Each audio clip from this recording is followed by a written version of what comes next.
4월 4일 윤석열 대통령 탄핵심판 선고. 정치권은 헌재의 결정을 무겁게 받아들여야.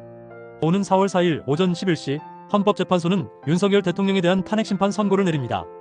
대한민국 헌정사에서 세 번째로 내려지는 대통령 탄핵심판의 결과가 발표되는 역사적 순간입니다.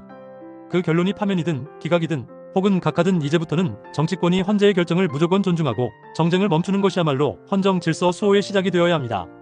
헌법재판소의 결정은 법과 헌법 위에 세워진 절차의 정점이며 그 결론을 흔들려는 정치권의 언동은 더 이상 용납되어서는 안 됩니다. 윤석열 대통령은 지난해 12월 14일 국회 본회의에서 탄핵소추안이 통과되면서 직무가 정지되었고 이후 헌법재판소는 총 11차례의 변론과 16명의 증인신문을 거쳐 2월 25일 변론을 종결하였습니다.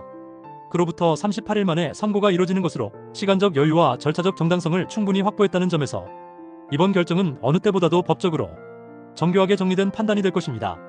헌재는 대통령이 헌법과 법률을 위반했는지 여부, 그리고 그 위반이 파면에 이를 정도로 중대한 것인지 여부를 기준으로 판결을 내릴 예정입니다. 이 기준은 노무현 전 대통령과 박근혜 전 대통령이 사례에서도 명확히 적용된 바 있습니다.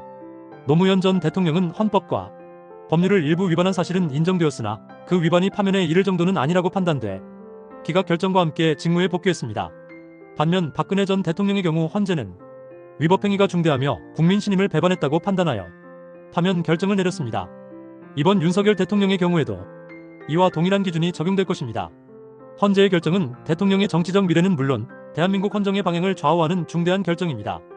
하지만 문제는 정치권이 이처럼 무게 있는 결정 앞에서도 여전히 정략적 셈법과 언론 플레이에 몰두하고 있다는 점입니다.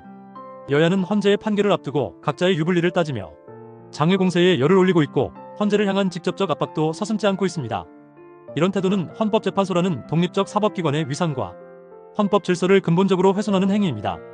민주당은 이미 헌법재판소 앞에서 연일 기자회견과 1인 시위를 이어가고 있으며 일부 의원들은 끝장 시위까지 자처하고 있습니다. 박근택, 박홍배 의원 등을 비롯해 다수의 민주당 인사들이 헌재 앞에서 윤 대통령 파면을 압박하고 있는 형국입니다. 이에 대해 박찬대 민주당 원내대표는 헌재는 국민의 분노를 직시해야 한다며 윤석열은 내란 숙이라고까지 발언했습니다. 그러나 이는 삼권 분립이라는 민주주의의 기본 원칙을 정면으로 부정하는 발언입니다. 헌법재판소는 정치권의 입김에 따라 판결을 내리는 곳이 아니며 그러해서도 안 됩니다. 국민의힘도 다르지 않습니다. 성일종 조배숙 의원을 포함해 탄핵 반대 당협위원장 모임 등이 헌재 앞에서 맞불 집회를 열며 정치적 균형을 맞추려는 듯한 태도를 보이고 있습니다. 권성동 국민의힘 의원은 민주당이 극단적 언사로 헌재를 정치적으로 포위하고 있다고 비판했지만 동시에 자당도 동일한 방식으로 맞서고 있다는 점에서 설득력을 잃습니다. 헌법재판소의 판결은 사법부의 판단입니다. 여야 정치권은 그 결정을 정치적 유불리로 해석하거나 판결의 정당성을 흔드는 수단으로 이용해서는 안 됩니다. 더욱이 이번 선고는 국민의 관심이 집중된 사안으로 헌재는 방송사의 생중계를 허용하고 일반 방청을 허락했습니다. 이는 헌재가 판단의 신중함과 공정성을 국민 앞에 투명하게 드러내겠다는 의지를 보여주는 상징적인 조치입니다. 정치권이 여기에 정치적 선동으로 맞선다면 국민의 법에 대한 신뢰마저 파괴될 것입니다. 이번 탄핵심판의 핵심은 윤 대통령이 지난해 12월 3일 선포한 비상계엄과 관련해 헌법과 계엄법 등을 위반했는가 하는 점입니다.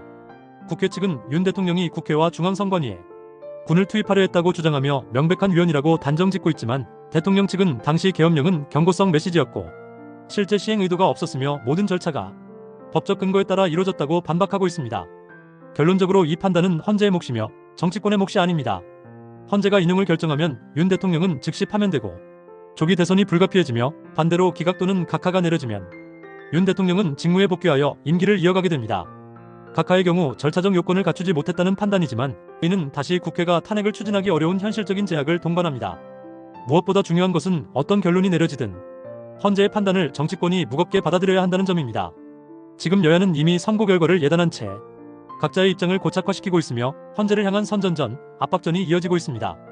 그러나 정치권이 잊지 말아야 할 것이 있습니다. 헌재는 법과 헌법으로 말하며 그 판단은 단순히 정치적 셈법으로 좌우되는 것이 아닙니다. 그리고 그 판단 앞에서는 여야 모두가 똑같은 위치에 있어야 합니다. 탄핵 인용이든 기각이든 헌재의 결정을 수용하지 못한다면 그것은 정치권이 헌법을 부정하는 것이며 결국 그 대가는 국민이 치르게 될 것입니다. 4월 4일은 단순한 판결일이 아닙니다. 대한민국 정치가 다시 헌법 위에 바로 설 수 있는 마지막 기회입니다. 헌법재판소는 국민 앞에 가장 신중하고 공정한 결정을 내려야 하며 정치권은 그 결정 앞에 겸손해야 합니다. 탄핵 심판을 헌정질서 회복의 계기로 삼을 것인가 아니면 또 다른 정쟁의 불씨로 삼을 것인가는 전적으로 정치권의 책임입니다. 지금 국민이 원하는 것은 누가 이기고 지는 정치가 아니라 다시 헌법이 바로 서는 정치입니다. 정치가 법 위에 군림하던 시대는 끝나야 합니다. 4월 4일 그날이 바로 그 전환점이 되기를 진심으로 기대합니다.